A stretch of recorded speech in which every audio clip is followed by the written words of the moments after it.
Part 2 में हम लोग देखेंगे एक्सपोनेंट के कुछ क्वेश्चंस देखेंगे, इंपॉर्टेंट क्वेश्चन कि जो इसके लॉ के आधार पे बनेगा। फर्स्ट वीडियो में देखा था कि कांस्टेंट का मतलब होता है फिक्स न्यूमेरिकल वैल्यू और वेरिएबल में डिफरेंट न्यूमेरिकल वैल्यू होगा। जैसे कांस्टेंट में 1 का वैल्यू 1 हो सकता है, 2 का वैल्यू 2 हो सकता है, 3 का वैल्यू 3 हो सकता है। उसी तरह वेरिएबल में क्या होगा, उसका वैल्यू फिक्स नहीं होता है। और यहाँ पे देखा था मैंने, मतलब हम लोग ने देखा था कि ये जो ए है, तो ये क्या होता है, ये इसको बोला जाता है बेस। ये जो वेरिएबल है, इस पे एक पावर है 2, इसको पावर भी बोला जाता है, एक्सपोनेंट भी बोला जाता है, इंडेक्स भी बोला जाता है। और ये इस पूरे फॉर्म को बोला जाता है एक्सपोनेंशियल फॉर्म। और यहाँ पे ये देखे थे, हम लोग ने देखा था कि लॉ ऑफ एक्सपोनेंट, अगर ए एन टाइम्स हो तो हम लोग क्या करते हैं, एन इंटू ए कर देते हैं। इसका एग्जाम्पल भी हम लोग ने देखा था। दूसरा लॉ में ये बोला था कि ए को मल्टीप्लाई करेंगे एन टाइम्स तो ए पे पावर एन आ जाता है। यहाँ पे हम लोग ने इसका एग्जांपल देखा था, ए 10 टाइम्स करेंगे तो ए पे 2 पे पावर 10 आ जाएगा। अगर हम लोग तीसरा लॉ में हमने ये देखा था कि अगर कोई भी बेस सेम हो और पावर में बेस सेम हो तो हम लोग क्या करते हैं, पावर को ऐड कर देते हैं जब वो अगर मल्टीप्लाई होता हो, तीसरा लॉ में। चौथा लॉ में हम लोग ने देखा था, अगर बेस सेम हो और डिवाइड होता हो और पावर डिफरेंट हो तो हम लोग क्या करते हैं, उसको हम लोग सब्ट्रैक्ट कर देते हैं। और ये वाला था, इस पार्ट को हम लोग ने एक बार समझना है। जैसे ए पे पावर अगर m हो, ठीक है, डिवाइड का मतलब ए पे पावर n है, ठीक है।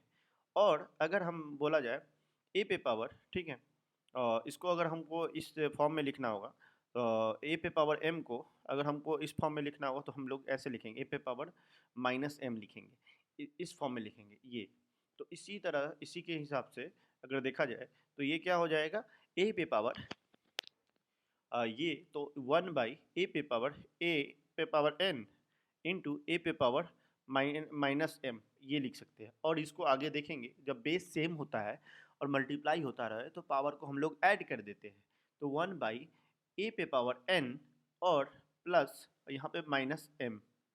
तो इससे क्या हो जाएगा, यहाँ पे हम लोग इसको क्या करेंगे, ए पे पावर n और प्लस माइनस माइनस हो जाता है तो माइनस m। तो ये क्या हो जाएगा, मल्टीप्लाई, मतलब ये ए पे पावर माइनस एन, ये जो टर्म है इस तरह से आएगा, ठीक है। और उसके बाद चौथा लॉ में देख लिया था, पांचवा लॉ में देखा था, जब ब्रैकेट के अंदर में हो एक्सपोनेंशियल फॉर्म और तो हम क्या करते हैं, पावर को मल्टीप्लाई कर देते हैं, m इंटू एन कर देते हैं। छठा लॉ में देखा था, किसी भी नंबर पे पावर जीरो हो तो उसका वैल्यू वन हो जाता है। अगर 5 पे पावर जीरो होगा तो उसका वैल्यू वन होगा, 6 पे पावर जीरो होगा तो वन होगा, कोई भी नंबर हो उस पर पावर जीरो हो तो वन ही होगा, ठीक है।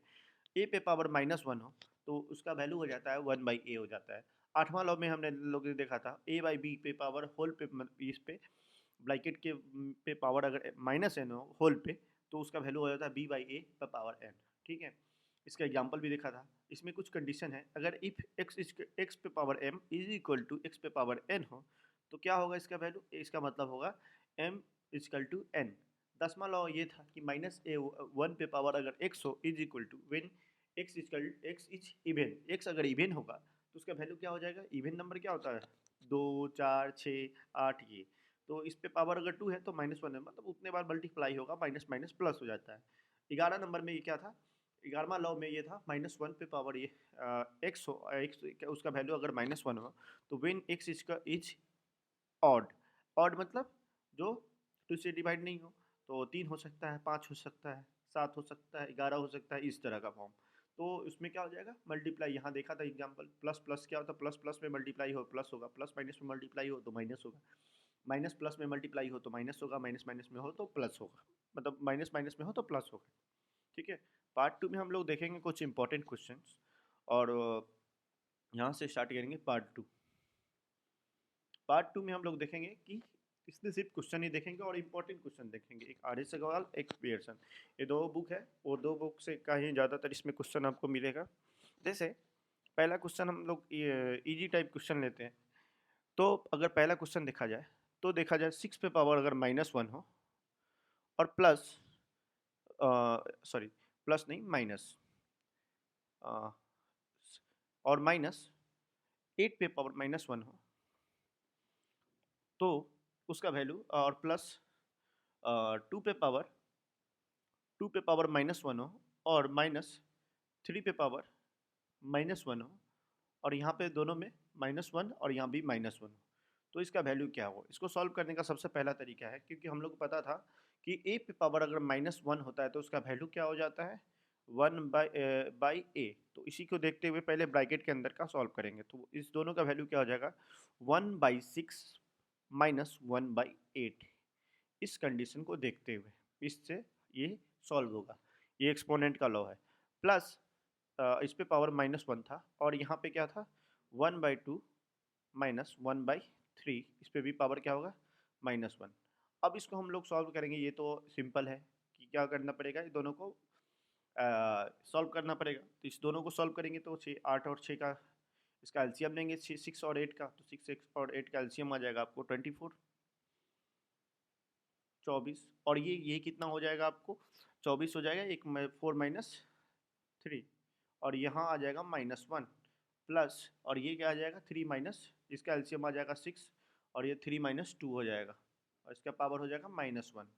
तो इसको सॉल्व करेंगे तो आगे क्या आएगा, आगे आ जाएगा 1/24 और -1 और यहाँ पे हो जाएगा प्लस, यहाँ आ जाएगा 1/6 और इस पे पावर आ जाएगा आपको -1। अब इसको सॉल्व करेंगे क्योंकि पता था कि 1 इस ये 1/a को हम लिख सकते हैं, अगर इस पे 1/a था तो इसका मतलब क्या होता था वो a पे पावर -1। तो उसी तरह इसको सॉल्व करेंगे तो ये क्या हो जाएगा और ये भी पढ़े थे कि a/b के फॉर्म में हो और -1 हो तो इसका वैल्यू हो जाता है b/a, तो b/a हो जाता है। तो उसी तरह इसका वैल्यू क्या हो जाएगा 24/1 और प्लस 6/1, अगर ये माइनस का साइन को हम लोग देखें तो अब क्या हो जाएगा, इसका मतलब 24 + 6 = 30।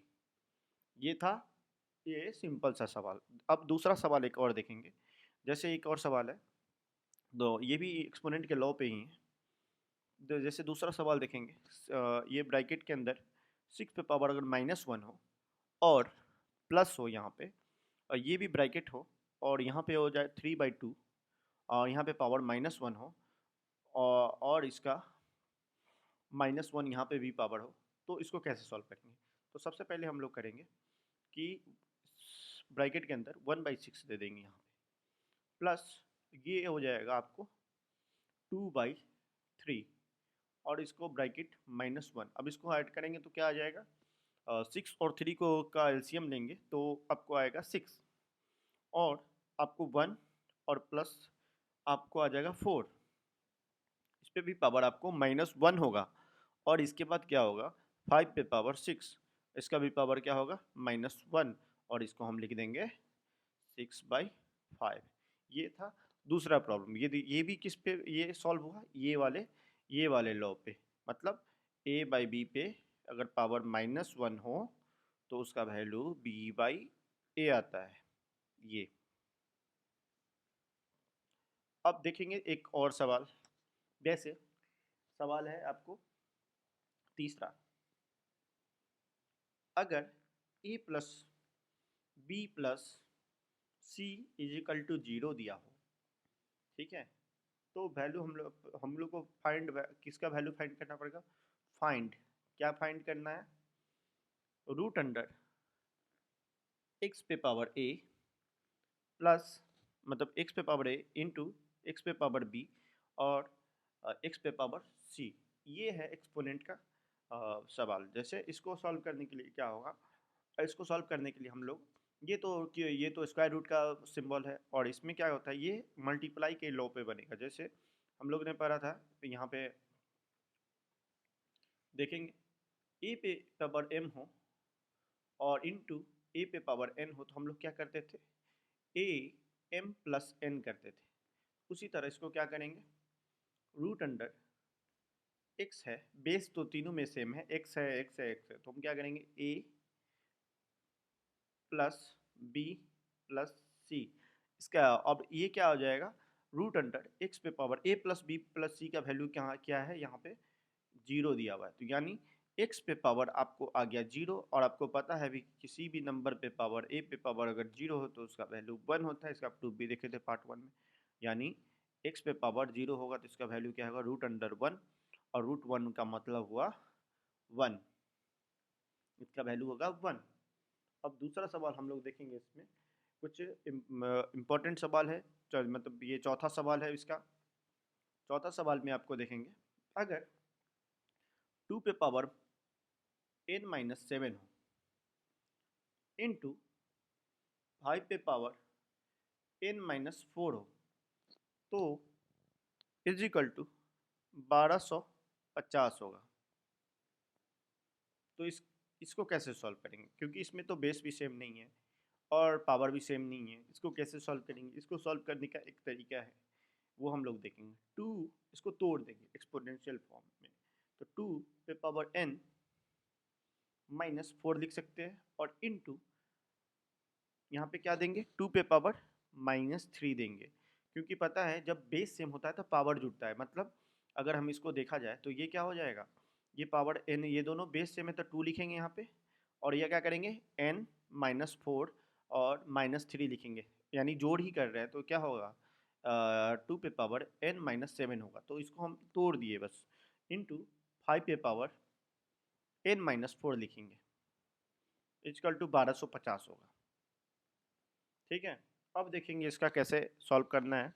तो इसमें क्या होगा, ये जो 2 है, ठीक है, 2 पे पावर n-4 तो होगा ही, और ये जो 2 है हम लोग ने ये देखा था, ये लो कि अगर किसी भी नंबर पे a पे पावर अगर -2 हो तो इसको हम क्या लिखेंगे, 1/a पे पावर 2 लिख सकते हैं। उसी तरह हम यहाँ पे एक ब्रैकेट यहाँ लेंगे और ये 5 पे पावर n-4 लेंगे और यहाँ पे a पे पावर या सॉरी ए बोल रहे हैं, एक मिनट, यहाँ लिखेंगे, आपको लिखेंगे 2 पे पावर 3 इक्वल टू 1250। अब यहाँ पे क्या करेंगे, अब इसके बाद सॉल्व करने के लिए देखेंगे यहाँ पे, क्योंकि दोनों में पावर क्या है, सेम है, और तो हम यह क्या करेंगे 2 इंटू 5 करेंगे और यहाँ पे लिख देंगे n-4, क्योंकि पावर सेम है। और ये 2, ये जो है 2 पे पावर ये 8 हो जाएगा और यहाँ आ जाएगा आपको 1250। अब इसको सॉल्व करने के लिए क्या करना पड़ेगा, अब इसको सॉल्व करने के लिए करना पड़ेगा, ये आ गया 10 पे पावर n-4 और ये आ जाएगा 1250 इंटू 8, क्योंकि अगर a बाई बी, यहाँ पे एक चीज़ समझ लेते हैं, a बाई बी हो into sorry a by B हो, एक मिनट, a बाई बी हो और is equal to c by D हो, तो हम लोग क्रॉस मल्टीप्लाई करते हैं, इससे इसमें मल्टीप्लाई करते हैं, इससे multiply, a into D is equal to B into C, ये करते हैं। तो यहीं पे ये लिए तो ये 8 इधर चला गया गुना होने, तो इसका आ जाएगा वैल्यू 10 पे पावर n-4 और यहाँ पे आ जाएगा 10,000, 10,000, यानी इसको इसका वैल्यू आ गया, हम क्या करेंगे 10 और n-4 इज इक्वल टू 10 पे पावर 4 आ जाएगा, और 4 आ जाएगा। तो यहाँ पे हम देख रहे हैं कि बेस सेम हो गया है, और बेस सेम हो गया, अब हम लोग ना बेस सेम हो गया तो हम किसका काम करेंगे, पावर का काम करेंगे, यहाँ पे पावर का काम करेंगे, यानी n-4 इजकल टू क्या लिखेंगे, 4 लिखेंगे। तो n इजकल टू क्या होगा, 4 + 4 इज इक्वल टू 8 आ जाएगा। ये हुआ जब 8 इसका वैल्यू, n का वैल्यू आपको आ गया 8, ये था एक्सपोनेंट का। मतलब एक्सपोनेंट में जब सॉल्व करना होगा तो इसी तरह से करेंगे, जब बेस सेम हो जाए तो हम लोग पावर को कैलकुलेट कर लेते हैं लास्ट में।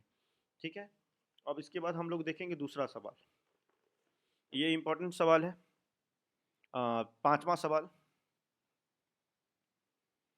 ये आर्य सवाल का ही क्वेश्चन है। 16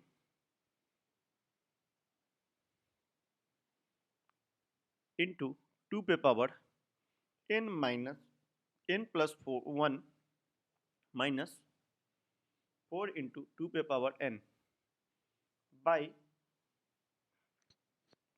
n+1 बाई 16 इंटू 2 पे पावर n+4, सॉरी n पे पावर n+2 होगा,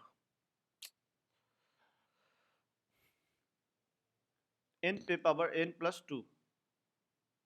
ठीक है, उसके बाद -2 इंटू 2 पे पावर n+2। अब इसको हम लोग कैसे सॉल्व करेंगे वो देखेंगे। जैसे सबसे फर्स्ट स्टेप में हम लोग क्या करेंगे, यहाँ पे इधर से ही सॉल्व करते हैं।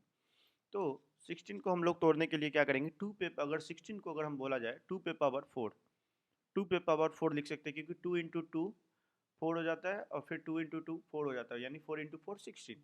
तो इसको 2 पे पावर अगर 4 हो तो मतलब यानी 2 का 4 बार मल्टीप्लाई।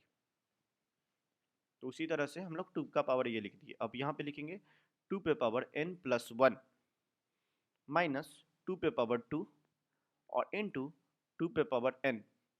यहाँ पे क्या लिखेंगे, यहाँ पे लिखेंगे 2 पे पावर कितना देंगे तो 16 हो जाएगा, 2 टू जा 4, 2 4 टू जा 8, 8 टू जा 16 यानी 4। और यहाँ पे क्या देंगे 2, और यहाँ पे देंगे n प्लस 2 माइनस, यहाँ पे आ जाएगा 2 इंटू 2 पे पावर, यहाँ पे आ जाएगा 2, और यहाँ हो जाएगा 2 पे पावर, आपको लिखेंगे 2 पे पावर 2, 2 पे पावर n प्लस 2 आ जाएगा आपको। ठीक है, अब यहाँ से हम लोग को अब आसानी से कैलकुलेट हो जाएगा। यहाँ पे जब देखते हैं यहाँ पे क्या होगा कि दोनों बेस सेम है, तो हम लोग पावर को ऐड कर देंगे। तो क्या लिखेंगे हम लोग यहाँ पे 4 plus n plus 1 minus 2 n plus तो ये तो यहाँ पे क्या था, 2 पे पावर 2 था, सॉरी n नहीं था, ये 2 है। एक मिनट, 2 पे पावर 2 था, 2 पे पावर 2 था, तो ये क्या हो गया 2, यहाँ पे आ गया आपको n प्लस 2 आ जाएगा। और यहाँ पे हम लोग लिखेंगे 2 पे पावर n प्लस 6 लिखेंगे, क्यों कि 4 टू तो बेस सेम है तो पावर को जोड़ेंगे, 4 प्लस 2 इजकल टू 6 यहाँ पे आ जाएगा। और उसके बाद क्या लिखेंगे 2, उसके बाद लिखेंगे n प्लस 3। अब इसको सॉल्व करने के लिए इसमें हम कॉमन लेना पड़ेगा हमें। तो कॉमन लेने के लिए क्या करेंगे 2 उस पे लिखे पावर, इस पे कॉमन लेंगे n प्लस 3, और यहाँ लिखेंगे ब्रैकेट के अंदर में क्या बच जाएगा, क्योंकि यहाँ पे हम लोग सॉल्व किए थे तो ये 5 आ रहा था। ठीक है, तो एक मिनट, अगर इसको ऐसे नहीं सॉल्व करके, एक मिनट पहले हम एक और स्टेप लिखते हैं, उसके बाद ज़्यादा क्लियर होगा। पहले हम लोग इस स्टेप पे आ जाते हैं, 2 n प्लस 5 जोड़ने पे आ जाएगा माइनस 2 n प्लस 2, और बाई आपको आ जाएगा 2 n प्लस 6 और माइनस 2 n प्लस 3 आ जाएगा। अब यहाँ से हम लोग सॉल्व करेंगे, क्योंकि यहाँ पे थोड़ा सा समझ में नहीं आता आप लोग को, इसलिए क्या करेंगे यहाँ से स्टार्ट करेंगे। तो 2n प्लस 2 को कॉमन लेंगे इसमें। अब यहाँ से देखेंगे क्योंकि बेस सेम होता है तो पावर ऐड हो जाता है। यहाँ पे क्या देंगे 2 पे पावर 3, अगर इसमें अगर इसको अगर सॉल्व और यहाँ लेंगे, ये कितना है, ये तो सेम है, तो यहाँ पे -1 देंगे। और यहाँ पे क्या देंगे, इसमें भी हम वही कॉमन लेंगे, n प्लस 2 लेंगे। और इसमें क्या लिखेंगे यहाँ पे 2 पे पावर 4, क्योंकि यहाँ 6 है। अब इसको देखेंगे कि कैसे हुआ ये 2, इसको समझ लेते हैं पहले। अगर 2 यहाँ पे एक बॉक्स यहाँ पे समझ लेते हैं इसको, 2 पे पावर अगर 2 पे पावर n प्लस 2 होगा, तो क्योंकि इसका गुना इससे होगा, इससे अगर गुना होगा तो बेस तो सेम है, इनटू 2 पे पावर 3 होगा। तो इसका मतलब क्या होगा 2n प्लस 2 प्लस 3 कितना आ गया, बात तो बराबर हो गया, n प्लस 5 हो गया। और इसमें भी नीचे में भी क्या हुआ, और अगर इसमें 1 से गुना होगा तो क्या होगा, ये तो सेम टर्म है, ये टर्म यहाँ पे सेम है, तो यहाँ आ जाएगा 1 से गुना आएगा तो माइनस में आ जाएगा। ये टर्म अगर यहाँ से गुना किया जाए n प्लस 2, अगर इसको भी देख लीजिए 2n पे प्लस 4 अगर इंटू 2 पे पावर 4 दिए, यहाँ पे 2 है और यहाँ पे 4 दिया हुआ, तो क्या होगा 2n प्लस 2 प्लस 4, यानी क्या आ जाएगा 2 पे पावर n प्लस 6 आ जाएगा। सेम है, तो अब ये क्या होगा, ये जब ये दोनों सेम है तो ये कट जाएगा। अब यहाँ क्या आ जाएगा, आपको आ जाएगा 8 माइनस 1, और ये आ जाएगा आपको 16 minus 2 is equal to 7 by 14, और ये कटेगा तो कितना आ जाएगा 1 बाई 2, ये आंसर आ जाएगा। तो ये था एक्सपोनेंट का सवाल। तो ये 5वां सवाल है। अब एक और सवाल देखते हैं, इम्पोर्टेंट सवाल है, कुछ इम्पोर्टेंट सवाल है वो देखते हैं। 6ठा सवाल में देख लेते हैं, जैसे 25 पे पावर n-1 हो इंटू 100, सॉरी इंटू नहीं है, प्लस 100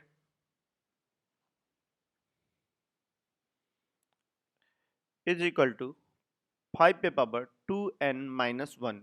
अब इसको सॉल्व करना है। इसको सॉल्व करने का क्या तरीका हो सकता है? इसको सॉल्व करने का के लिए हम लोग सबसे पहले करेंगे 25 को हम लिख सकते हैं 5 पे पावर 2 और यहाँ लिख सकते हैं n-1। अब इससे क्या होगा? मल्टीप्लाई होगा, प्लस 100 को हम लोग 100 ही रहने देंगे और यहाँ पे लिखेंगे 5 2n-1।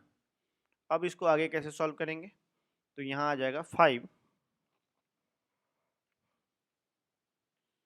यहाँ आ जाएगा आपको 5 2n-2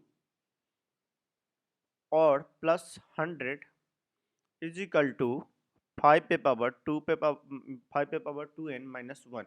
अब हम लोग क्या करेंगे ना, हम लोग इसको सब्ट्रैक्ट करेंगे। सब्ट्रैक्ट करने के लिए क्या करना पड़ेगा?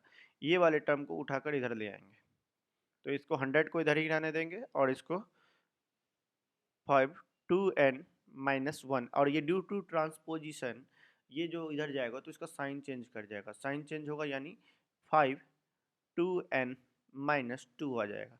अब दोनों का बेस सेम हो गया और यहाँ माइनस हो रहा है। अब इसको हम लोग सॉल्व करेंगे। इसको सॉल्व करने के लिए इसमें हमको कॉमन लेना पड़ेगा। 100 तो है ही, अब इसमें कॉमन क्या आ सकता है?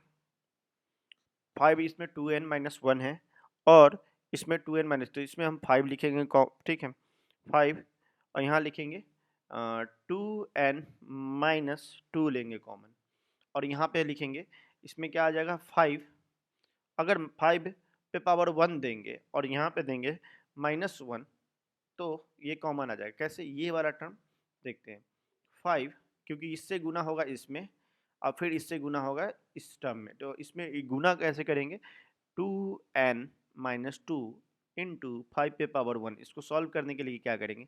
5 2n-2 और इंटू है यानी बेस में जब बेस सेम हो तो पावर ऐड हो जाता है, +1 करेंगे तो ये कितना हो जाएगा? माइनस और प्लस हो गया माइनस और जो बड़ा होता है उसका साइन देते हैं यानी 5 और 2n-1 आ जाएगा इसका वैल्यू। तो ये आ गया। तो हम लोग अब इसको सॉल्व करेंगे तो ये आ जाएगा आपको 100 और ये आ गया 4 यानी आपको आ गया 4। तो 5 2n-2 यहाँ पे आ गया आपको 4। इसको सॉल्व करेंगे 5 - 1 = 4। अब ये 100/4 इज इक्वल टू 5 2n-2। अब इसको सॉल्व करने के लिए क्या करेंगे? ये तो कट जाएगा 4 से 25 मरतब 25 टाइम्स में। अब ये क्या आ जाएगा? तो 25 इक्वल टू 5 2n-2। अब हम लोग क्या करेंगे? बेस को इक्वल कर देंगे, तो यानी 5 का पावर हम लोग 2 दे देंगे और यहाँ देंगे 5 का पावर 2n-2। अब हम लोग ना सिर्फ पावर को कैलकुलेट करेंगे। यहाँ पे इसको कैलकुलेट करेंगे पावर को। पावर को कैलकुलेट करने के लिए क्या करेंगे कि 2 इज इक्वल टू 2n-2 लिखेंगे। तो क्या होगा? जब ये इधर जाएगा तो 2 + 2 हो जाएगा और इक्वल टू 2n हो जाएगा। तो क्या होगा? तो ये 4 हो गया और यहाँ पे आ गया 2/n, ये कट गया तो कितना आ गया? n = 2। ये n का वैल्यू आ गया आपको 2 आ गया। तो ये था RS सवाल में कुछ इंपॉर्टेंट सवाल थे जो इसका सॉल्यूशन था, ठीक है। अब हम लोग नेक्स्ट पार्ट में देखेंगे कुछ पियर्सन के इंपॉर्टेंट सवाल। तो